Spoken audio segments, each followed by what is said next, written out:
Buenas tardes a todos. Milena, buenas tardes. Hola, buenas tardes. Te queremos decir que estamos muy contentos de que estés aquí. El aplauso era para ella, no por gran escritora, no por haber escrito uno de los libros que han marcado el año y del que se va a hablar mucho, sino porque lo primero que ha hecho al llegar a Bilbao ha sido buscar desaforadamente, hasta encontrarla, una camiseta del Atleti. Eso merece un aplauso para recibir a Milena Busquets. No, porque tengo mi hijo pequeño que tiene 8 años, es un forofo del fútbol y entonces sobre todo el Barça, pero cualquier jugador bueno pues le gusta mucho. Entonces estaba obsesionado con una camiseta de Athletic y llamé a Juan incluso antes de venir para pedirle que por favor me consiguiese una camiseta con el nombre de un jugador que no recuerdo. Es que no somos futboleros. Pero... Bueno, no sé, que le ha conseguido incluso una foto firmada, o sea que estoy... Aduriz. Aduriz. Bueno, estoy muy contenta. Bueno, ya también ha demostrado que no sabe mucho de fútbol, también hay que reconocerlo. Lo cierto es que de lo que vamos a hablar, queremos hacer un pequeño, hemos decidido antes de comenzar a hacer un pequeño repaso de cuál ha sido la trayectoria hasta que hemos decidido encontrarnos aquí sentados. Cuando Juan nos propuso hablar del humor frente al duelo, la verdad es que primero nos sorprendió mucho. Nos sorprendió, tuvimos nuestras dudas, porque ciertamente ante el duelo o frente al duelo o contra el duelo hay muchas cuestiones y muchos otros conceptos que se pueden oponer. Pero yo pensé, es Bilbao, o sea, quiero ir a Bilbao. Por eso dije que sí, porque me hubiesen dicho que era en otro sitio. Si te hubieran dicho la tauromaquia frente al duelo, también habrías aceptado hacerlo, ¿no? Pero el humor nos pareció un reto interesante, porque nos dimos cuenta, hablando y comentándolo luego, que realmente más que tener conclusiones sobre el tema, ese tipo de encuentros en que quien está aquí puede aprender cosas y puede reflexionar cosas y puede darse cuenta de cosas que nos pueden interesar. Yo antes de que entremos, toda historia tiene una narración y creo que también los diálogos como este la tienen. Yo creo que ya conocen mi libro porque lo he presentado en esta ciudad, es el libro que yo escribí tras la muerte de mi padre y evidentemente de ese dolor, de esa ausencia, de ese duelo es del que yo voy a hablar. Pero estaríamos en desequilibrio porque Milena no presentó su novela en Bilbao. Entonces, porque no me invitaron, no hubiese venido. Bueno, pero ahora sí te vamos a pedir para que estemos en igualdad de contar las historias. Vale. Sí nos gustaría que nos contaras de qué duelo novelaste tú. Pues esa es la historia de la muerte de mi madre. Lo que pasa es que, bueno, como igual sabéis algunos de los que están aquí, pues decidí no hacerlo, o sea, no decir que era un libro biográfico, porque el hecho de poner pues, que no fuese Milena la protagonista, sino que fuese Blanca, pues me daba mucho más libertad a la hora de escribir. Y del mismo modo no quise decir que mi madre pues, era escritora, era editora, era Esther Tusquets, porque me pareció que lo importante era la historia de amor entre una madre y una hija, da un poco igual quién fuese la madre o quién fuese la hija. Y entonces pues, lo que explico es o sea, lo imposible que resulta muchas mañanas levantarse pensando que no está mi madre y que no verá a mi madre. Esto es lo que intento explicar y también, bueno, también quería dar testimonio de lo mucho que la quise. Yo creo que cuando... Es una carta de amor, francamente, es una carta de amor. Sí, creo. Claro, ¿no? es que lo del planteamiento... Lo tuyo también, claro, ¿no? Claro. Es que estábamos comentando justo antes de empezar que ambos coincidimos, aparte de en otras cuestiones. Por ejemplo, hemos descubierto que estábamos escribiendo el libro a la vez en distintas ciudades y enviando cartas de amor a personas distintas, su madre, ella, mi padre y yo, sí. Pero realmente estábamos haciendo la misma historia. Y lo que más sentimos ambos es que ahora ninguno de los dos pueda leer ese libro claro, a mí me da mucha rabia, que escribimos para ellos. Sí, ¿no? Pues sí, la sensación de que el libro pues, ha funcionado muy bien y se va a traducir a 33 países y se va seguramente, bueno, seguro hacer una peli y tal, pero entonces me preguntan, no, pues cómo te sientes, cómo te ha cambiado la vida, y pienso, bueno, primero que la vida no cambia mucho. Tú, cuando un libro funcione o no, pues la lavadora sigue sin funcionar, los niños les importa un pepino que haya escrito un libro como que plante tomates en el jardín y ¿qué iba a decir? Pues esto, o sea, que sí, que es verdad que el libro se ha vendido y se va a hacer en muchas lenguas y tal, pero pienso, cuando me dicen esto siempre pienso, en el fondo el libro nace de un fracaso enorme, que es que la persona para quien lo escribí, que es mi madre, nunca lo leerá. Entonces, pero creo que todo éxito también tiene, por otro lado, siempre, en este caso es muy obvio, porque yo lo escribí para mi madre y quiero que lo lea mi madre, y no lo leerá. Y también pensé, cuando murió mi madre, pensé, bueno, pues igual llega tiempo a leerlo Ana María Matute, que era, bueno, de la gente que veía en casa desde que era muy pequeña, y Ana María Moix, que era pues la mejor amiga de mi madre, que otra persona a la que quise mucho, y ninguna de las dos llegaron tampoco.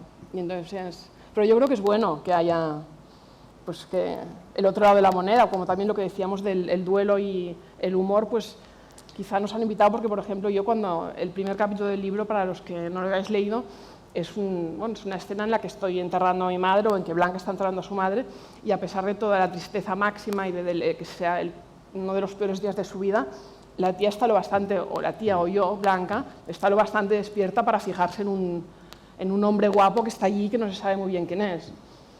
Y pues esto, que a veces incluso, bueno, el humor negro es esto, el humor negro es un humor que siempre trata con la muerte, de hecho. Bueno, no, yo bastante. No lo sé muy bien porque la verdad es que estoy tratando de concluir sobre eso. O sea, yo me estoy preguntando desde que hablamos se planteó hacer esta mesa, estoy haciéndome preguntas sobre eso. Pero antes te quería hacer una pregunta que va a sorprender seguramente al público. ¿Sabes algo de microfonía? No. ¿No sabes la relación que hay entre un micrófono como este que no se me oye. Y los pendientes? No. Llevas unos pendientes no me quedan que cada bien. vez que hablas, fíjate, espera un segundo, no, te quedan estupendos. De hecho, yo estoy pensando en comprarme unos parecidos porque creo que me quedarían muy bien. Pero fíjate, solo un segundo. Yo hablo, yo me muevo, yo podría incluso dar una voltereta como la de Antonio Rasines, pero... Es como la película de... ¿Cómo se llama esta película? Cantando bajo la lluvia. Cantando bajo la lluvia. Entonces yo no sé si hay o no moverte, tal vez hay una situación, una posibilidad más cómoda que sea quitarte los pendientes. ¿Crees? Y una tercera, que al final es lo que tú estabas planteando, que es desconectar este micro y traer un micro de corbata, o sea, un micro de... Porque tengo la sensación de que ese ruidito puede ser un poco... ¿Es irritante? Puede ser un poco extraño. ¿Es un poquito irritante? Es un poco extraño. Bueno, me los voy a quitar, espero no perderlos, porque cada vez que me quito un pendiente o una joya, que lo hago a menudo... Yo creo que además bastará con que te quites uno. Ahora ves, perfecto. Ha sido una cuestión técnica que viene...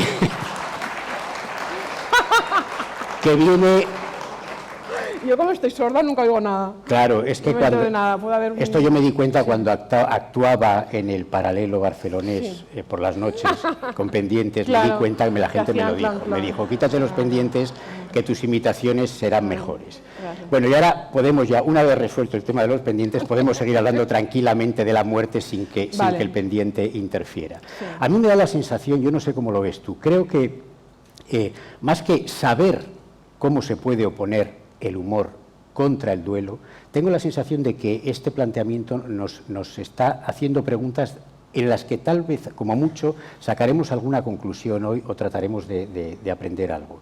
Yo no sé muy bien cómo el humor, yo no sé si yo llegué a utilizar el humor para enfrentarme al duelo, pero debo aclarar que mi duelo, tengo entendido por cómo fue, por tu libro, que fueron distintos. Mi duelo era el mío y el de mis hermanos y el de mi madre, era un duelo ante la muerte cercana de un hombre que ya sabíamos que estaba enfermo y que ya iba obviamente hacia su final.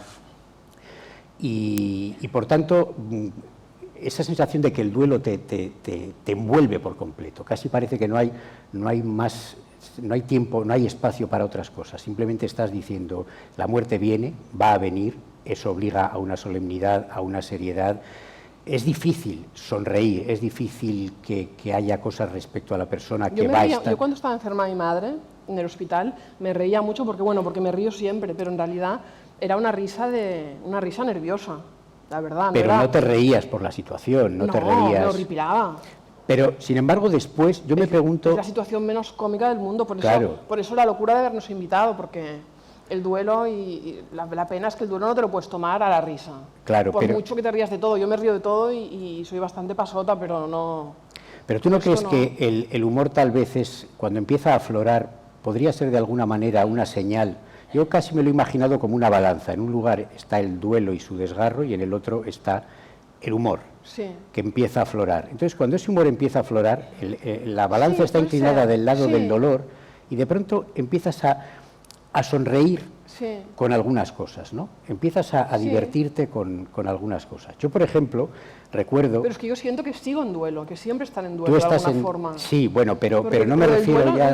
nunca utilizo esta palabra, ¿tú la utilizas? No. Porque es no. como, ya esta pena pues está en un rincón de mí, y me puedo reír a carcajadas, me lo puedo pasar pipa, nos podemos ir a comer y es genial, pero yo creo estoy que eso ya siempre en duelo. es algo que está con nosotros. Eternamente. Pero yo de la época Creo. final de mi padre recuerdo algunas cosas que antes no veía con humor y ahora es como si pasado el tiempo las rememorara Sí. y me divirtieran. Por ejemplo, me lamento no haber metido en mi libro, que como el tuyo es un libro, yo diría, de amor a la vida desde la muerte. Yo recuerdo una cuestión que pensé, ¿por qué no haber metido esta escena en el libro? Mi padre era un hombre, algunos de los presentes lo conocieron, era un hombre muy peculiar, un aventurero, un hombre sólido, un hombre íntegro y un hombre sordo. Él era sordo, Sí. al final de su vida no oía nada. Y entonces, por ejemplo, hacía una cosa que a mí me parecía dolorosa y solemne y trágica, y ahora la veo con sentido del humor y me hace reír y la voy a contar. Él iba al médico y entonces el médico le decía, te tienes que tomar estas pastillas, tienes que hacer esto, tienes que tener en cuenta esto para tal, no sé qué. Y entonces él volvía a casa y mi madre le decía, ¿qué te ha dicho el médico? Y él decía, pues no sé. Y mi madre le decía, ¿cómo que no sabes? Pero claro, si estaba sordo, ¿por qué no lo Dice, acompañabais? Dice, claro, ¿Iba solo? no, él iba solo y decía, pero ¿por qué no le has dicho al médico que es sordo y que eres sordo y que te lo escriba en ¿No un llevaba papel? un aparato? Sí, pero no le funcionaba. No le funcionaba. Y además no le gustaba llevarlo por coquetería. Decía, Sí. es que eso se ve que puede parecer que soy sordo si llevo ese ¡Qué aparato. mono! Y entonces mi madre le decía, pero ¿cómo no le pides? Mi abuelo, en cambio, ¿Qué? se hacía el sordo y yo creo que oía perfectamente. Porque de repente no Claro, bueno, decía que esa- no nos oía, comíamos y les contábamos nuestras historias, no le interesaba ninguna, decía que no las oía y de repente En el momento que les interesa, de pronto hay una lo oía reacción. perfecto. Pero entonces mi madre le decía, pero hombre, ¿cómo te vas a tomar Claro. las pastillas? Que dice, bueno, me ha parecido leer en los labios que de esta me tome ¿De 4, verdad? decía. Y me ha parecido que las tome cada 3 veces al día. ¡Qué mono! Y entonces mi madre se enfadaba mucho, Sí. pero a la vez, como ella vive aún, como ella también está sorda, su diálogo era completamente absurdo, Sí. porque a mitad de eso, de pronto yo a veces los encontraba y ella le decía, pero ¿cómo no sé qué? ¿Cómo has hecho esto? ¿Cómo no se te ocurre? Pero igual ¿Qué se murió pena antes tal, por no sé medicarse qué?". mal, No, entonces. no, eran, Ah. bueno, no nos crees a la familia Por eso esa duda estás ahora aquí, que la ahora verdad para hablar es que de- no lo habíamos pensado nunca. Esto en realidad es una No sé, sesión de psicoanálisis si no lo la que de pronto entendía la nada. digo, claro, teníamos que haberle... No, pero eso evidentemente luego se corrigió porque claro, cuando vimos que ya no... Entonces el tema es que él no quería demostrar ante el médico Claro. que estaba sordo. Le parecía una humillación Claro. sin límites. Y yo eso lo veía como algo muy Pero, yo esto lo solemne. pero no lo entiendes, yo lo entiendo. Sí, pero lo que quiero decir es que mientras ocurría, a Por eso ninguno yo de digo- yo digo- nosotros yo estoy- nos estoy quedando divertía. sorda, y lo digo ya porque ahora aún no es tan humillante. Yo creo que me estoy quedando un poco sorda. Sí, pero no es lo mismo. Pero si lo digo ahora, pues mira, que se vayan acostumbrado a los 80, Bueno, ya pero no para- será nada humillante porque todo el mundo sabe ya que no hay gobierno. Pero para una persona joven yo creo que puede tener cierto glamour. Por eso, Me estoy por eso lo quedando un digo poco ahora. sordo, das un poco de Exacto. pena, la gente te mira con simpatía, dice, fíjate la tontería que acaba de hacer, pero como se está quedando un Pobre, poco sordo, pues pobreta. tampoco Sí, vamos exacto. a decirle nada, ¿no? Entonces yo creo que eso es un truco. Pero entiendo entiendo que a tu padre, que ya igual Claro. estaba debilitado por otras cosas, Claro. que si era un tío tan imponente como he visto en la foto y Claro, tal, pues entonces que- él que le no jodiese quería mucho. demostrar eso, ¿no? Y entonces igualmente en esas tu madre también conversaciones sorda? también sorda. Y a veces estaban dialogando, yo a veces los veía, yo También comía con fingía- ellos. fingía ella no, seguro. ella no fingía, ella Sí. realmente está sorda. Bueno, tú conoces mejor a las madres que yo, a lo mujeres, mejor, no sí. sé, pero yo creo que ella no finge. Entonces hablaban las conversaciones, yo que cuando comía con ellos, las conversaciones eran que él de pronto decía, hoy ponen la película de Clint Eastwood, que es lo que a él más le gustaba ver, una y otra vez Harry el Sucio. Hoy ponen la Claro, película no de me Clint extraña, Eastwood. sí. Y entonces mi madre le decía, patatas fritas. Porque no se oían. Entonces, a mí lo que me fascinaba era que a veces estaba un rato observándolos y me daba cuenta, y esto en realidad es una maravillosa Sí, historia de amor que te claro. permite observarlo el tiempo. Estaban tan acostumbrados a estar juntos que, digamos, la relajación y la alegría de estar juntos les bastaba con ver al otro hablar. Entonces yo creo que se imaginaban. Mi padre decía, esta noche ponen la película de Clint Eastwood, Claro. y se imaginaba que mi madre le decía, ah, pues la vemos. Qué bien la vemos. Y Claro. mi madre había oído, ¿qué me vas a poner con la Claro. carne? Y patatas fritas. Entonces, eso era una... Fantástico. fantástico. Claro. Es algo a lo Para que que en un matrimonio realidad... funcione es el truco ideal. Claro, Yo es una, creo. para ciertas relaciones es perfecto, ¿no? Cada uno oye lo que Plantearse quiere, que Entonces, ya pasa bastante. Ya en pasa muchas bastante. relaciones. Muchas relaciones, ¿Verdad? cada uno lo que quiere, Sí, y además cada uno con oye. un mérito, sin necesidad de ser sordos, que eso Claro, también exacto. es una cosa que hay que tener, que ver, ¿no? Entonces eso ya es una cuestión de otro tipo. Claro. Pero, por ¿Y ejemplo, ahora tu madre cómo lo hace? bueno, ahora mi madre, pues ahora eso lo ha pasado a nosotros. Entonces Claro. ahora nosotros hablamos con ella. Bueno, muy bien. Mi hermana, que no sé si estará por aquí, es la que tiene más experiencia en Sí. mirarla a los ojos, ponerse delante de ella, hacerle, intentar que la entienda, y pasa lo mismo. Estamos en el concepto Harry el sucio, patatas fritas. No nos movemos de ahí, ¿no? Entonces, pero esto es una cosa que yo he aprendido después. Sí. Es decir, cuando estaba produciendo esto yo lo veía como algo triste, como algo doloroso, como algo... Y ahora lo veo, Humillante para él, sí. y ahora lo veo con ternura, ¿no? Ese hombre que iba al médico y que prefería intentar leer en los labios y luego decir, bueno, ha debido decir 4, y total, estas pastillas ya se ve que muy mal no me pueden hacer, Claro. me las tomo y ya Sí. está, ¿no? ¿Tú has vivido Yo creo cosas que sí, de este que bueno, en estilo? recuerdos siempre intentamos transformarlas, bueno, sí, transformamos las cosas también para que sean más soportables. Yo me pasaban cosas, bueno, cosas con mi madre que pensaba, si nos las estuviese contando a alguien, nos moriríamos de risa. Por ejemplo, como yo me pasé, bueno, todos los últimos 7 meses entrevistando a chicas para que la cuidasen, porque las despedía al cabo de un día y medio. O les pegaba, a mi madre que nunca había pegado a nadie, o hacía locuras, o sea, en fin, les robaba la medicación y pensaba, si esto nos lo contasen, nos reiríamos. Pero claro, cuando lo vives tú, pues no te hace tanta gracia. Y ahora, pues con el tiempo... Claro, porque tú pues, viviste algo muy duro, que es que me realmente sigue sin hacer mucha gracia, porque ella me sigue cambió dando- ella claro, cambió de carácter, ¿no? Se ella volvió una cambió, persona distinta. Porque Sí. el Parkinson pues sí cambia el carácter y porque, bueno, pues no sé por qué, pero sí, cambió y entonces no... Sí, yo creo que eso es más Pero más sí, duro, pero es tal verdad, vez, que, ¿no? es verdad Cuando- que el sentido del humor sirve para proteger los recuerdos y para hacerlos soportables. Bueno, también para hacer soportable la vida, yo creo, ¿no? Claro, es que en general la vida yo creo que todos tenemos capacidad de reírnos de nosotros. Bueno, no todos. No. No todos. No. Hay gente que no. Bórrenlo, todos no, perdón. Quería decir que en realidad casi nadie tiene capacidad para reírse, no sé por qué he Exacto, dicho lo contrario. que tenemos capacidad para reírnos Pero de es que los estaba otros. pensando en nosotros, Pero de que hoy sí nosotros- hemos demostrado que sí tenemos cierta capacidad para reírnos Bueno, de porque- nosotros sí. mismos, ¿no? Pero tal vez eso sea un aprendizaje que pueda prepararte.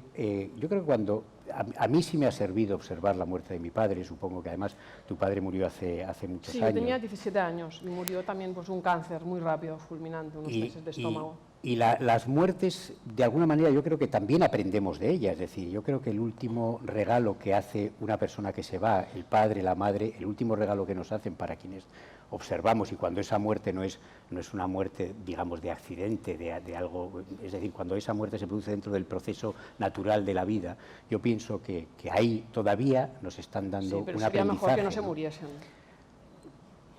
La verdad, esa es la verdad. Yo preferiría que no se hubiesen muerto. Claro, pero es que... claro, se aprende algo porque no te queda más remedio. Claro, Fernando, pero yo claro, creo... porque es que si pero no, yo- o te mueres tú o te deprimes y dices, pues mira, voy a aprender algo. Esto es lo típico de las lecciones, de que la vida es dura y entonces aprendes. Pero es mejor que no sea dura. Pero yo creo, fíjate, Sí yo... puede ser. Yo ¿No crees? que creo que lo que estamos aprendiendo en realidad, a ver, la verdad es que lo que aprendemos es duro y es sobre nuestro futuro, que tiene, eso sí que Sí. tiene muy poca gracia, Sí. porque también, claro, una cosa que observas es que dices, bueno, primera conclusión que además ya tenía, ahora es la evidencia, es que todo esto me podría tocar a mí. Claro, Entonces ¿no? eso, Es pensar, eso ya es más si difícil. se muere mi madre, que es la tía más increíble del mundo, Claro, y no te digo yo, me muero seguro entonces. claro, Tarde o eso temprano. está claro, ¿no? Y claro, es como, ostras. Pero tú no has aprendido, ¿no crees que una vez se da ese proceso de que puedes ver las cosas Sí. con cierto humor, es posible que también puedas aprender más de ti y ponerte, bueno, pues más relajado ante la idea de la muerte, ¿no? Yo creo que es muy importante relajarse ante la idea de la muerte y creo que la muerte de nuestros padres es la última ayuda que nos dan. Ya sé que suena muy Claro, pero duro, a mí me preocupa, por ejemplo, mucho ahora que mis hijos, yo no quiero que sufran de mi muerte como he sufrido yo de la de mi madre, claro, por pero, ejemplo. Me claro. preocupa, ahora lo que me preocupa es esto, que no... Y creo que lo que aprendemos, si se aprende algo de la muerte de los padres, yo creo que aprendes bueno, que estamos vivos y que no hay que convertirse. Yo no sé si te pasó a ti, pero yo durante los meses después de la muerte de mi madre, o sea, casi me convertí en un fantasma, o sea, estuve muy cerca, no de la muerte, porque no soy nada depresiva, ni nunca se me ha ocurrido suicidarme o algo así, pero estuve muy cerca de la muerte y de convertirme esto en un fantasma, de alguna forma, y de repente... Claro, pero pensé, los muertos te pueden arrastrar, es muy fácil, cuando se te ha muerto alguien a quien querías, estar demasiado cerca de ellos. Yo aprendí, creo que los meses te enseñan un poco a mantener la distancia con los muertos, es súper importante, porque si no, te pones de un lado que ya no es el lado de la vida, y en el fondo estamos, a pesar de que lo podemos pasar fatal y todo es una putada, estamos vivos. Claro, al final ¿A ti te pasó? Unos meses que estabas casi viviendo con él, con tu padre. Sí, pero es que yo creo que en nuestro caso lo que ocurrió es que ya sabíamos que esa muerte se iba produciendo poco a poco, se iba acercando. No es lo mismo, yo creo que un hecho traumático, un hecho brutal, un hachazo, o lo que tú sufriste con esa decadencia muy rápida. Yo lo sabía sí, también. pero es que tuvo un elemento añadido que fue la decadencia dolorosa que nosotros no llegamos a ver, ¿no? Entonces, de alguna manera, eso ya te estaba preparando, decías. Incluso llega un momento cuando dices, mi padre no está sufriendo, pero lo único que puede salir de esto que está ocurriendo es su final, pues de alguna manera dices, bueno, cuando ya ha perdido, ya no es su cabeza, ya no es su personalidad, ya no es su identidad, pues lo mejor es que deje de sufrir, ¿no? Y sin embargo, también hay una cosa que yo creo que es muy cómica, que a mí me ocurrió cuando lo llevaron a Santa Marina, que es el hospital terminal de esta ciudad para los enfermos terminales. Yo recuerdo que hablé con mi hermana y me dijo, pues lo han llevado allí, claro, eso es un estremecimiento, claro, ¿no? Porque es que dices, lo llevan ahí, se acaba. Pero al rato me dice, voy para allá ahora te llamo cuando tal, y dice, he llegado y resulta que el médico lo primero que me ha dicho es que en la silla, una silla como esta, en la que él estaba sentado y le habían puesto un cinturón para que no se moviera, él se sentía muy debilitado, un hombre de 94 años. 94 años. 94 años y ya terminal. Pues vivió mucho, qué suerte. Vivió mucho y además muchas cosas, pero estaba atado al esto para que no se marchara. Entonces intentó marcharse por el pasillo con la silla. Entonces mi hermana me llamó, me dijo... Pues era un peleón también, entonces. Claro, entonces a mí aquello me resulta muy curioso, lo que más recuerdo de aquella imagen, que es... Si uno lo quiere ver desde el lado ridículo, es ridículo imaginar a un hombre anciano que va sentado a una silla y que como un dibujo animado se va por el pasillo hasta que lo detuvieron en el pasillo y se lo llevaron a llevar, pero a mí eso me pareció un último acto de fuerza de vida, de decir, es que me quiero ir a mi casa, ¿qué hacen teniéndome aquí, ¿no? Y lo que a mí me llamó la atención... Es que no me quiero morir. Porque es que no me quiero morir. Murió muy pacíficamente, aceptó la muerte, y esto tampoco nunca nadie acepta la muerte muy pacíficamente que yo haya visto. Bueno, eso no lo... Claro, eso no lo podemos saber. No, realmente él sí fue un apagarse, un final ya bastante claro, ¿no? Ya se iba apagando. Morimos cabreados, porque no hay derecho. Yo creo que morimos cabreados, pero morimos cabreados en el caso de que tengamos la lucidez y todavía la energía. Claro, pero nos quitan la lucidez, por eso la morfina y todo lo demás, quizá mejor. O sea, ¿tú crees que nos la quitan para que perdamos la lucidez? Para que nos vayamos dando saltos fuera del hospital. Bueno, yo de todas maneras a lo que iba, y es mi aprendizaje de humor, que en realidad creo que en este caso lo humorístico se refiere a mí. Yo, una persona... Un hombre adulto de 56, bueno, 55 entonces, que me encuentro con que mi hermana me dice esto, y el primer sentimiento que tuve fue de un brote de euforia, de decir, claro, lo han llevado a Santa Marina, pero no, él no se va a morir. Él no se va a morir. Aunque está en el final del camino, aunque no se puede sostener de pie, aunque hay que tener cuidado porque se puede caer en cuanto se descuida, sin embargo, todavía sigue siendo él y todavía lucha por la vida. Y a mí me sorprende muchísimo cómo tuve ese brote de euforia auténticamente de un niño pequeño que está de pronto sintiendo, bueno, es que todavía está aquí papá para protegerme. Esa sensación a mí me parece cómica, pero cómica por mi reacción, pero a la vez es hermosa, ¿no? Duró muy poco, porque obviamente, claro, enseguida fue decir, no, la lucidez vino enseguida, ¿no? Pero yo creo que que esa posibilidad de hablar de las cosas cómicas que yo vi mientras elaboraba el libro y cuando ya se había producido el duelo, me parece que yo he aprendido. ¿Pero que al tomarte la reírme, vida con más ligereza? Bueno, ahora que me puedo reír un poco de todo esto, que veo la parte humorística, creo que... ¿Pero te puedes reír? No, Bueno, a ver, yo reír. no me puedo reír. Me encantaría reírme. A ver, tampoco me río o sea, no, lo que quieres decir es si cada mañana me pongo ante el espejo, digo, voy a acordarme de la muerte de mi padre y me empiezo a reír a carcajadas. La respuesta claro, es no. ¿verdad? Y nunca lo podrás hacer. No, pero por otra parte también es curiosa una sensación que dices, bueno, es que siento que está conmigo, que está pegado a mí, ¿no? Que sigue ahí de alguna manera. Hay una cosa que a mí me Yo ha... lo siento un poco, pero me gustaría sentirlo más. Pero tal vez porque, bueno, es que hace más tiempo desde que murió tu madre que la muerte de mi padre. Yo hace 3 años. ¿Y tú? 2. Pero tú estás mejor que yo. Qué cara, ¿no? Te veo más. Bueno, es que me cuido entero. mucho. Es que hago bicicleta Te veo más estática. entero a ti. No, pero yo creo que tuvo mucho Qué que ver cara. eso. Es decir, yo creo que la lucidez para mí muy importante también de mis hermanos, que Sí. veían como yo, decir, a ver, esto es un camino que solo puede terminar en el final. Y por tanto no tiene sentido pedir milagros que no se van a producir, ¿no? Era algo que realmente lo mejor que ya podía pasar es ese final, que además es asumir plenamente la vida y asumir la naturaleza, es decir, esta persona ha cumplido, ha cerrado todos los círculos, ¿no? Tal vez la diferencia está No, pero yo lo pensaba con mi madre, pensaba que realmente pues había vivido, había tenido gente que la había querido muchísimo, había tenido una vida plena, había tenido hijos, pero a mí no me consuela esto, no poderle coger la mano, es que me pone enferma. O sea, Todavía te sigue sí, me produciendo... muero. Sí. No puedo soportarlo. Pero bueno. Hay un momento en tu libro que a mí me parece muy... Porque además es un libro en el que hay en realidad mucha alegría y mucha... Sí, por eso, porque decidí que no...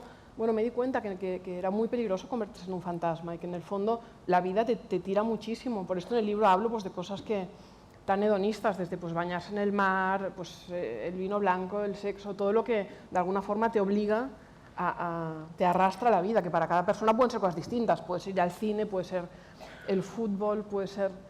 pero... Yo creo de todas maneras que para quien, si es una cosa que me apetece comentar, para quien no conozca también esto pasará, es un libro que si alguien hiciera un trabajo de edición, un experimento, y sacara todas las referencias a la madre de la protagonista del libro, habría también una novela, de una mujer joven que vive... Bueno, no tan joven, querido. Bueno, era un poco, en fin, bueno, de una mujer madura, que vive alegremente, que va a viajar, que viaja con unos amigos, que tiene una relación con la vida muy vital, muy mediterránea, porque la mía es una novela muy vasca y la tuya es una novela muy mediterránea, sí. Esa es una diferencia muy, muy clara.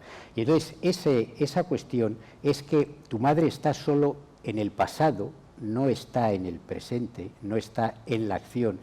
Y sin embargo, es increíble cómo lo envuelve todo. La presencia de la madre de Blanca, es decir, de tu madre, envuelve toda la acción. Entonces es muy, muy especial para mí ese punto de vista, ¿no? De una persona que está haciendo una vida muy vital.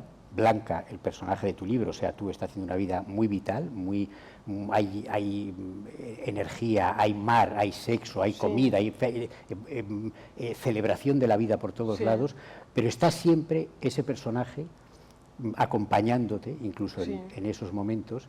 Y hay un momento que a mí me ha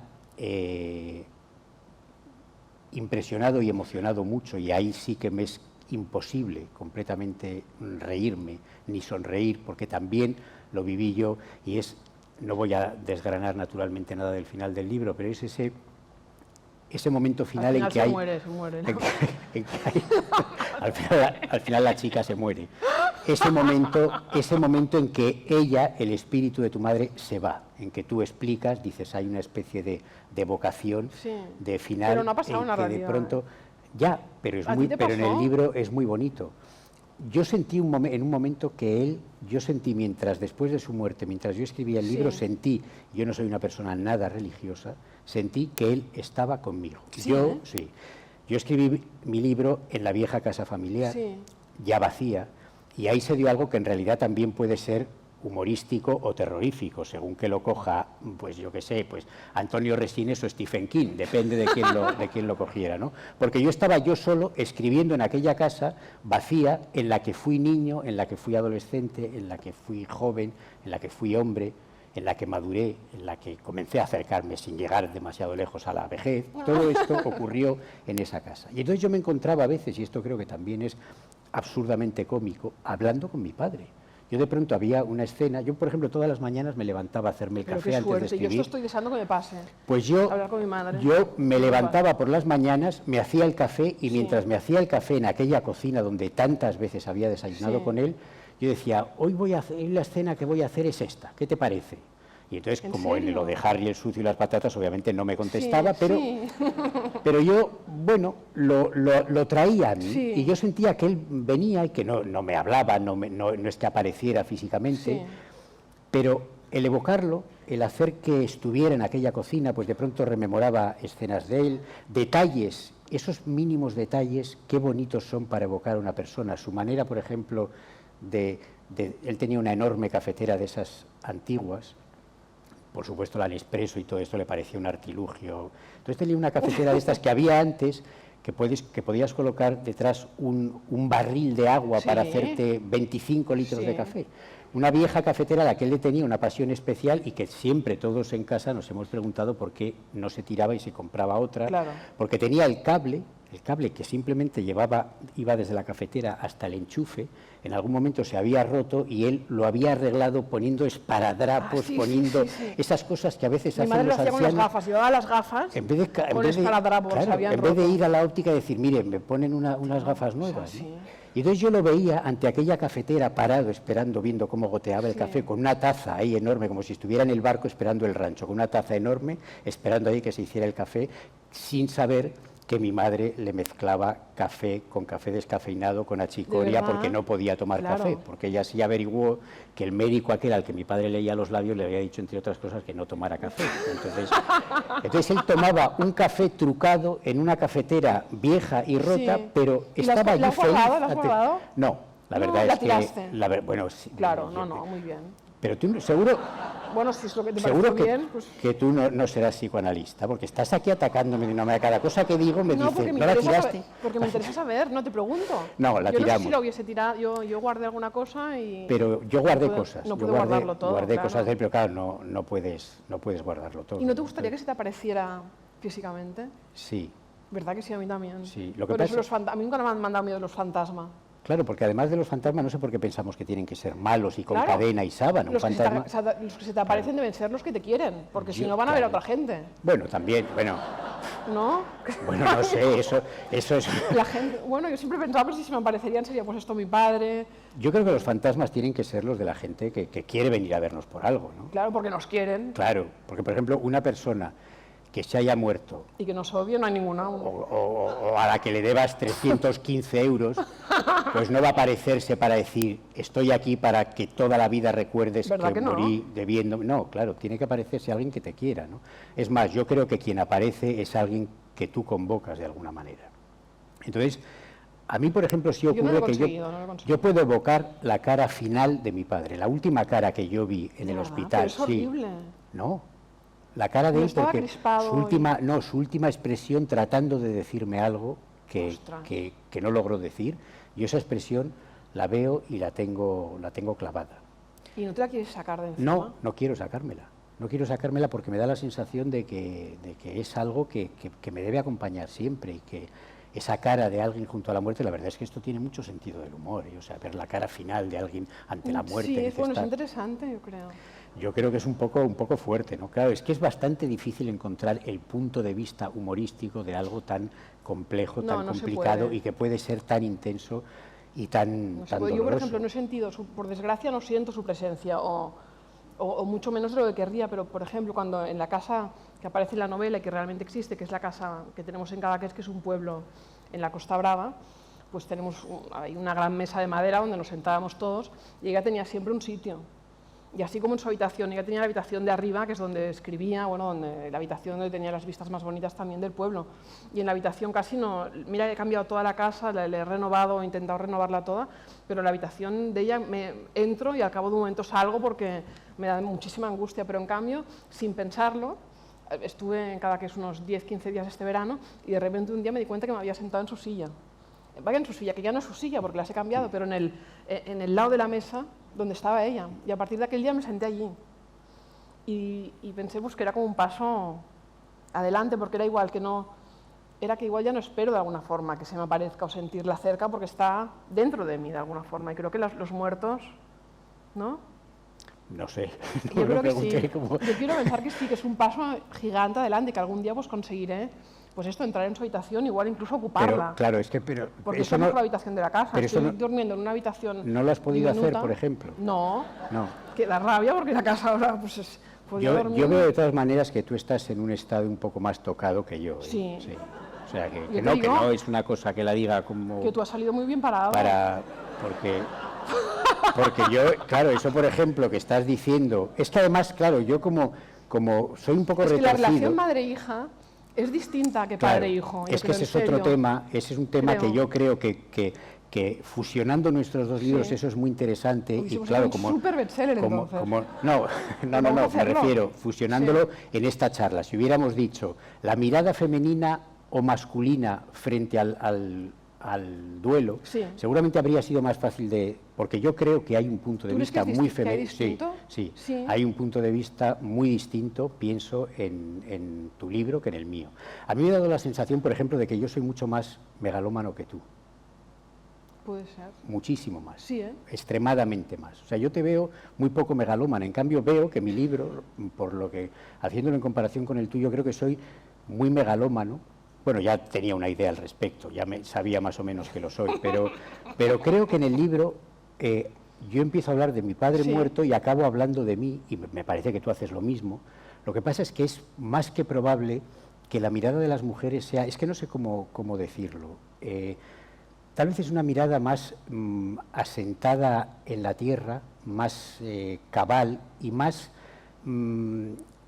aferrada a la pura vida, a la vida entendida como algo...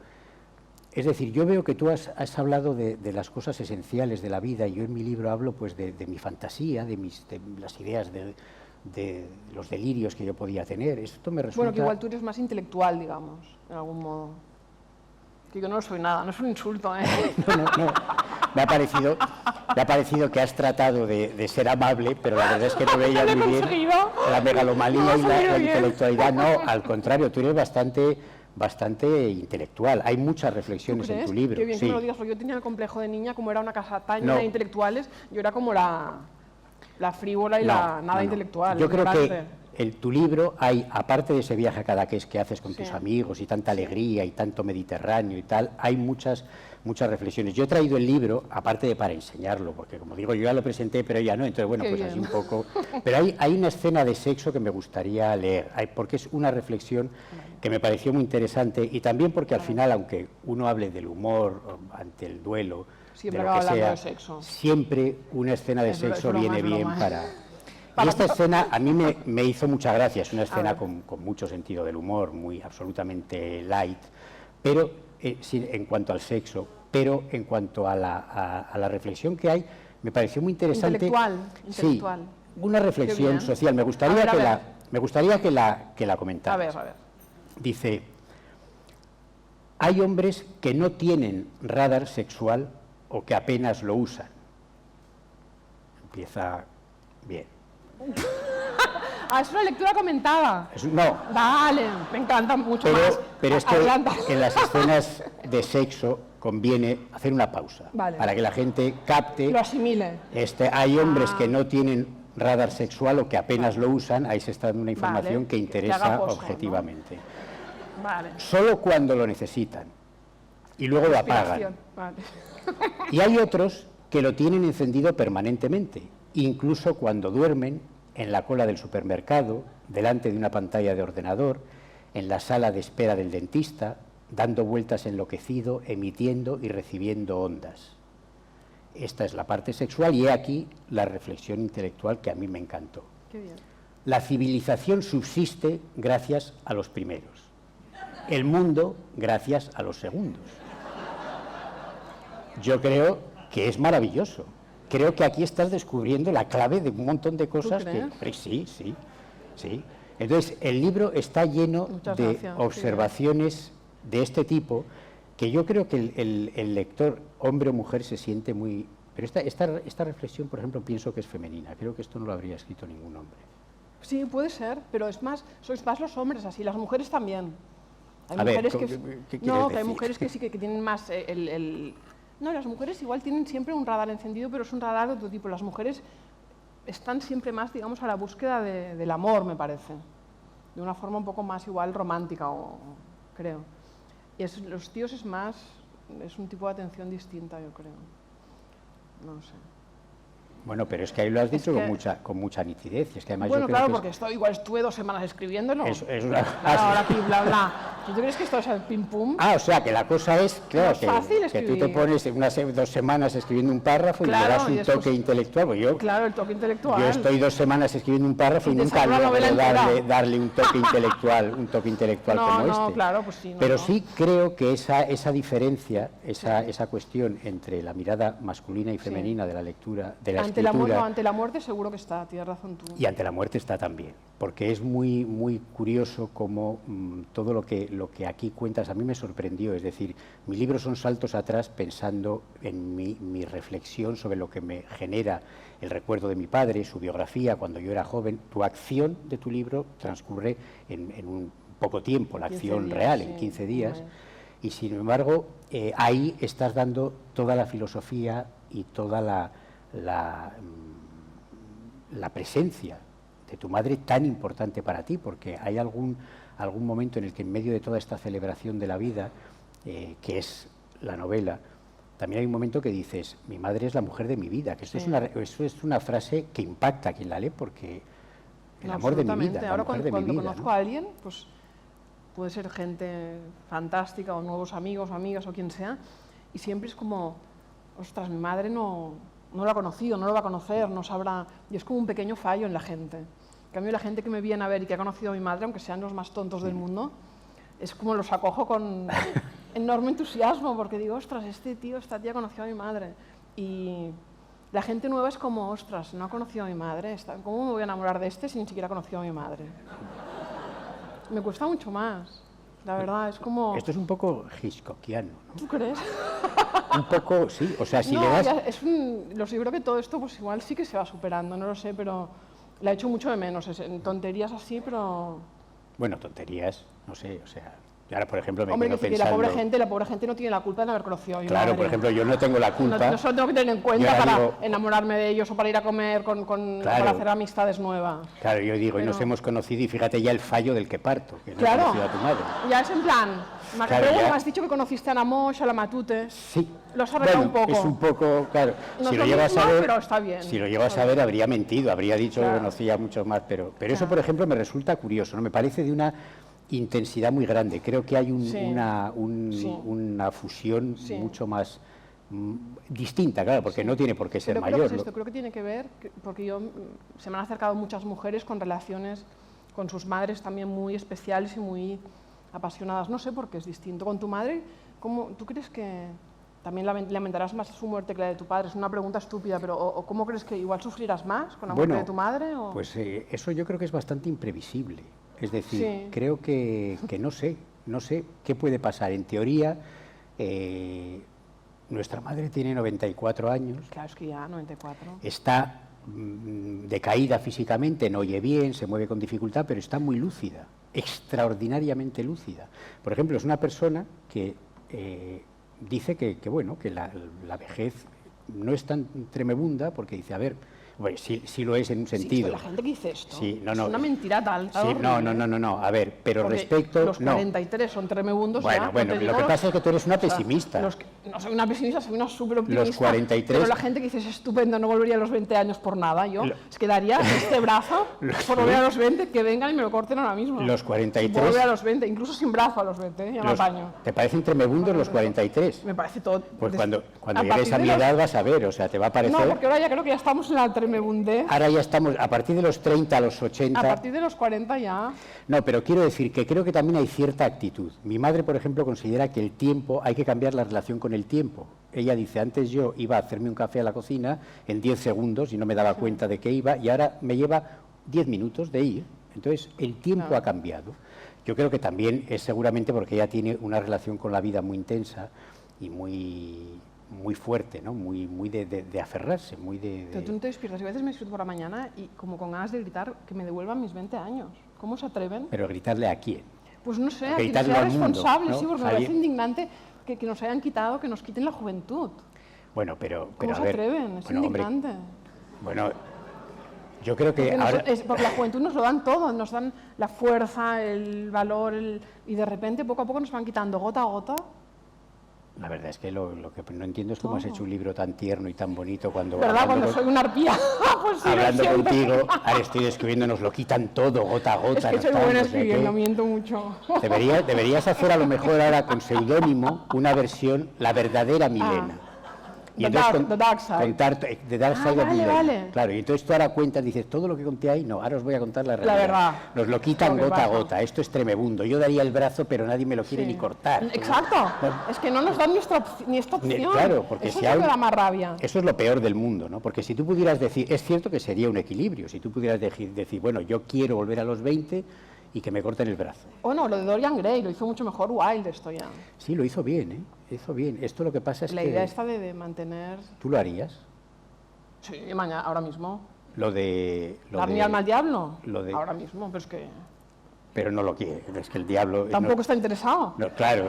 Está súper putada. El diablo nos decepciona mucho en ese sentido. Desde niños, leyendo las grandes obras, dices, el diablo hizo un pacto con el diablo. Y el diablo compró su alma. Y luego vas creciendo y te das cuenta de que el diablo ni quiere tu alma, en realidad. Ni y hay si diablo, se la ofrece, ni hay no hay diablo. pacto. Te da como diciendo, Por eso que es que no nos dejan ni negociar. No nos dejan ni negociar. Así que lo que nos queda es... O sea, no hay negociación posible, o sea, ni siquiera esto. Bueno, y aparte de que no quede negociación... En esta nota tan alegre acabaremos. Aparte de todo este drama que hemos desplegado, porque al final hemos aprendido algo del humor frente al duelo. Hemos aprendido que hay que intentar ser feliz por todos los medios posibles y pasárselo bien, pero que después todo pues, es bastante putada la vida. O sea, que eso es una mirada... Yo lo veo... ¿Tú qué crees? Bueno, yo creo básicamente lo mismo, solo que creo que el ser humano tiene la capacidad de enfrentarse a ese horror que puede ser la vida, pero es que la vida también es lo más maravilloso. Que nos quiten la vida, que un día no veamos el mar, que un día ya no podamos... Ya, pero es que... ir al cine con mis amigas, que todo esto nos lo vayan a... Bueno, yo no sé, yo creo que si en un momento determinado se da como a algunas personas, a mi madre le ocurrió hace poco, que le dio un vaído, ahí perdió el miedo físico último que tenía a la muerte, porque luego nos contaba y decía, claro, si la muerte es esto, dices que fue una desconexión. ¿Tú no tienes miedo a la muerte? No, ahora que... Bueno, no, vamos a ver, o sea, no tengo terror, no tengo miedo al sufrimiento, pero creo que como casi todo el mundo, es decir, yo pienso que cuando te vas relacionando con la muerte, es que es algo que, y creo que la vida es muy sabia, creo que según vas avanzando, por ejemplo, esa energía la que... Claro, pero esto es lo que te digo, te va doblegando para al final aceptar la muerte. Bueno, doblegando, o la naturaleza se va imponiendo. Te vas quedando sorda, vas haciendo... Hay un momento que tú en el libro hablas de dices, a veces la vida me regala de pronto la energía de la juventud que siento durante una tarde. Sí, no, una tarde no, media hora. Media hora.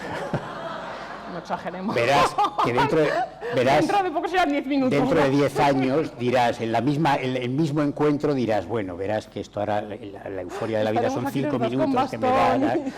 Pero eso lo dices, es así. Yo creo que eso se va perdiendo y me parece que todas esas pasiones de la juventud, según van pasando los años, se van suavizando y creo que vas asumiendo que realmente la forma de entender la eclosión de la vida y de la felicidad puede tener otras claves que ahora nosotros no entendemos, pero pienso que se pueden ir descubriendo. Voy conociendo personas de más edad que de pronto me dan claves y me dicen, no, es que llegas a los 70, por ejemplo, el gran enigma para mí, yo recuerdo, y esto lo hemos comentado mis hermanos y yo, una vez que nuestra madre nos dijo, lo mejor de la vida es a partir de los 65, nos dijo.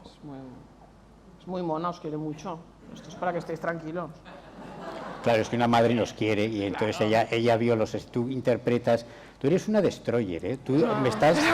Yo venía aquí con la idea de hablar un poco, de irme con algo positivo para mi vida y me voy a ir hecho polvo. No me he quedado con la cafetera de mi padre.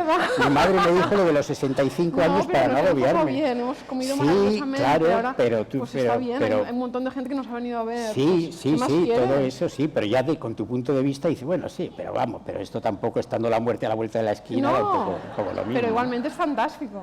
Bueno, yo creo que esto es un poco como lo del pendiente. Yo estoy viendo una silueta, claro, no se dan cuenta que tengo una luz en la cara que no sé si me están diciendo que estamos casi en la hora en la que tendríamos que razonablemente terminar.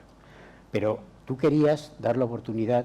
Si alguien quiere preguntar algo, claro, bueno... Si alguien quiere preguntar algo y quiere ver cómo las esperanzas de vida maravillosas, de alegría, de felicidad que tiene Milena Busquets se las destruye en una respuesta, por favor, que pregunte. En un plis-plas. En un plis-plas, cualquier cosa, así tan simpática, tan encantadora, pero cualquier pregunta que se le hace te dice, no, pero eso es por esta cuestión. No, que le hagan preguntas a él. Bueno, yo no sé si de todas maneras también es lo que nos habíamos referido al principio. Ciertamente esta cuestión que nos planteó Juan, el humor ante el duelo, creo que es un aprendizaje. Yo pienso que no es de esos temas que nosotros digamos, pues voy a hablar de nuestro libro, vamos a hablar de cine. Esto creo que no es lo que hemos aprendido. Yo creo que es uno de los temas más interesantes al que yo me he enfrentado, porque creo que es muy bonito plantearse hablar con una persona que tiene un criterio sobre lo mismo, que ha vivido lo mismo y además lo ha concretado en un libro, y que en vez de tener conclusiones dice, bueno, vamos a lanzarnos un poco como hemos hecho ya aquí, un poco a tumba abierta, es decir, vamos a tratar de compartir pues lo que hemos ido sintiendo mientras estamos viviendo esto que es la muerte del padre, de la madre, el haber escrito sobre ello, el estar viendo que mucha gente nos dice qué libro más bonito, pero no poder compartirlo con ello, el ver que tú tienes una forma de ver las cosas mucho más pesimista y oscura que yo, pero todo eso... oscura. Bueno, oscura no, pero bueno, en fin. Pero bueno, ya te entiendo. Bueno, me entiendes. Yo creo que cuando me vaya acercando a los 67 diré que es la mejor edad del a mundo. 50, igual. ¿te refieres a...? No, no, tu madre. No, hombre, no, jamás. Pero digo, qué lo mismo, poquito que solo faltaría, claro, como no conocía a tu madre, ahora ya me ves más viejo. Claro, eso es lo que pasa. 67, nunca lo hubiese pensado. No sé, ya será los 65 que decía. Vale. En todo caso, hay que reconocer que sería Claro, 67 muy bien 67 llevado. hubieses conocido a mi madre. Seguro que hubieseis coincidido. Claro, y entonces tendrías más puntos ganados. Tenía más puntos ganados. ¿Cómo lo siento no haber nacido en 1948? Claro. Entonces habría conocido. Ahora estaría más cerca de mi muerte, pero habría conocido a tu madre. Pero que claro, seguramente me merecerías más respeto. Eso seguramente es algo que siempre se quedará ahí. Lo siento, bueno. lo siento. Que no puedo. ¿Qué le vamos a hacer en mi tierra? Yo no sé si alguien quiere hacer algún comentario, alguna pregunta, que seguramente sí. Aquí hay una. Hola.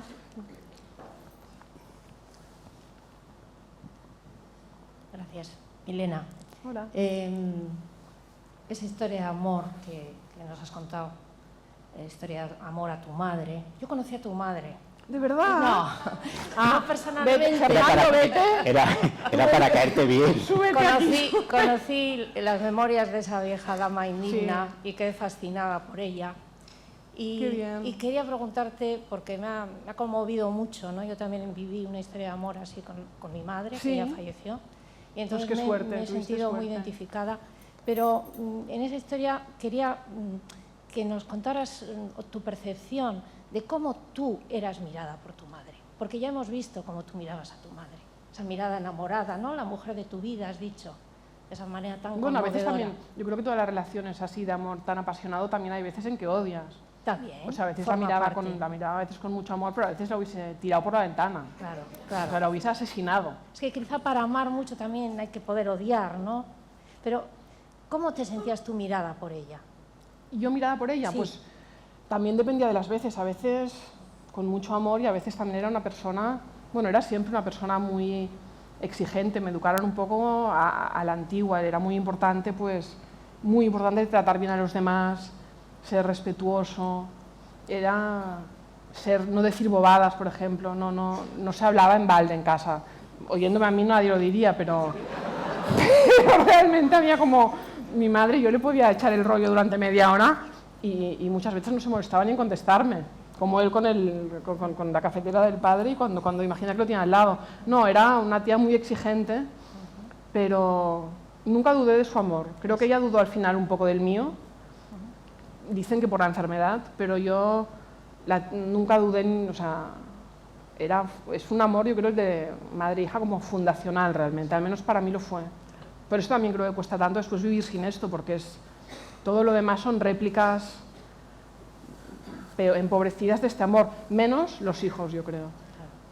No he tenido hijas, o sea que la experiencia de las hijas no sé, pero incluso con varones es así. Claro. Pero qué bien que tú hayas vivido también un amor así. ¿Y está viva tu madre? No, ya murió. Vale. Ya murió también. Gracias, Elena. No, gracias a ti.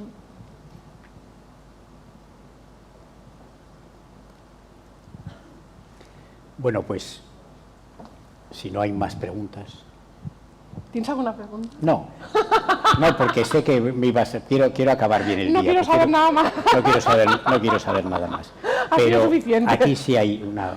Pues a mí me han surgido tantos comentarios durante toda la tertulia que me ha parecido genial y emocionante y que la habéis llevado muy bien, que no puedo decir una o dos porque continuamente hubiera querido hacer Participar. comentarios. Qué bien. Una de las cosas que estaba pensando más continuamente es que los duelos siempre son diferentes y entonces, según la relación que se haya tenido, más que por hombre y mujer, hay muchas diferencias en la muerte de tu padre y en la muerte de tu madre. Sí, ¿verdad? Me habían surgido deseos de leer tu libro porque lo he leído en un semanal, no sé si del País o del Correo, el que lo habías escrito, y ya me había surgido el deseo de leerlo, que no lo he leído.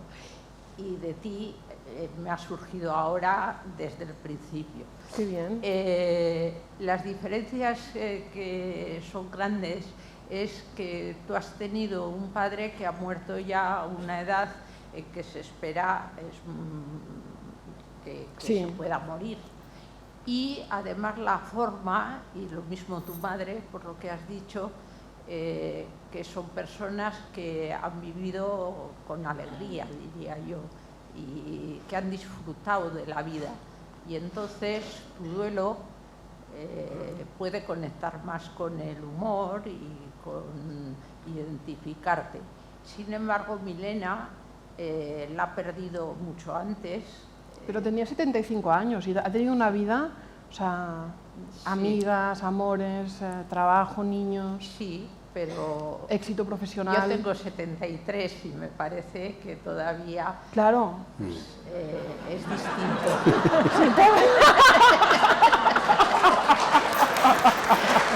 Es que 75, claro, son muy pocos todavía. Claro, pero es peor cuando dices no son... Y mis hijas, pues tienen, has dicho tú, ¿cuántos has dicho? Yo 42, no, 43. Sí, pues tienen tu edad, estás entre las dos. Y entonces sería muy diferente. Y por la edad. O sea, mis hijas en este momento no creo que esperan que yo me muera. Tengo buena salud. Nunca se sabe, nunca se sabe. Y luego hay otra circunstancia que tu madre en los últimos momentos cambió y sufrió. Sí, sufrió mucho. Sufrió mucho. Y eso entonces, es sí, claro, eso es completamente diferente. Claro, esto hace que para mí sea insoportable. Son dos duelos completamente diferentes. O sea, yo diría que tú has tenido mucha suerte y tienes mucha suerte porque tienes todavía a tu madre que parece que va a seguir el mismo camino, y Milena ha tenido mala suerte. En todo duelo... Pero he tenido suerte en otras cosas, no te creas. Sí, en esta. No me puedo quejar, quiero decir. Estamos hablando de la muerte de los padres, no me cabe duda de que has tenido suerte. Quiero decir, nunca no me atrevería a quejarme, no, en todo lo demás no, pero bueno, perder un padre por cáncer, pues sí era joven y mi madre, pero bueno, pero hay niños que se quedan sin padres, hay niños Excepto en eso, yo creo que has debido tener suerte y has debido tener mucho cariño por cómo eres. Nunca es suficiente, pero sí. Yo no creo que sea, siempre te estás quejando, pero bueno, es que no hay manera de decir algo y que diga, es verdad, que hay que ver. Pero siempre quieres que te quieran más. Claro, ¿Qué te pasa? Bueno, no sé, sí. Siempre quieres más cariño siempre. Lo de los duelos, además, se superan hablándolos, sintiendo y llorándolos. Como mínimo duran un año. Al principio, todo eso que has descrito, como máximo depende de la relación que se ha tenido y de cómo ha sido la muerte. Claro. Ese año cuenta cuando ya se espera la muerte. Antes, perdón, si tengo que acabar, acabo. Ahora hacen una película, Termino en un momento. El duelo, porque yo creo que ayuda el saber esto, por lo menos cuando lo he contado ha solido ayudar. En un año es un sufrimiento, algo que has descrito tú y puede ser todavía mucho más, se pueden tener incluso alucinaciones y no es patológico. Un duelo normal, en un año, ¿cuándo se anuncia? Por ejemplo, si es una enfermedad mortal como un cáncer o tal, empieza el duelo. En 6 meses va creciendo, los 6 primeros meses va creciendo y al 6.º mes va decreciendo. Y si es un duelo normal, porque ha sido pues, como el tuyo, posiblemente, no sé, tú sabrás si al año notaste eso que has dicho que pudiste tomar. No, yo creo que el mío tuve esa suerte, creo que efectivamente es así. Creo que eso sí ha salido de la conversación. Yo tuve mucha más suerte que tú en ese sentido. 75 años, me parece una persona muy joven hoy en día. Podría haber hecho muchas más cosas si le hubiera acompañado la salud y la suerte y podría. Entonces, claro, no, parece que cuando somos más jóvenes decimos 75 son muchos años, no son tantos. Yo creo que hoy en día... Bueno, pero yo quiero pensar que tuvo una vida llenísima y que fueron muchos para ella. Que los 94 de mi padre frente a los 75 de tu madre, hay una diferencia, son 20 años de vida y de tal.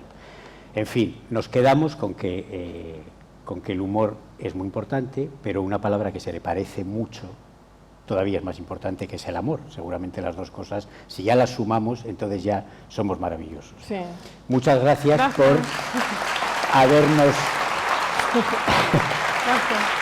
habernos ayudado a encontrar alguna respuesta. Y además has aprendido lo de los pendientes para la próxima. O sea que muchas gracias y hasta otro día. Buenas noches.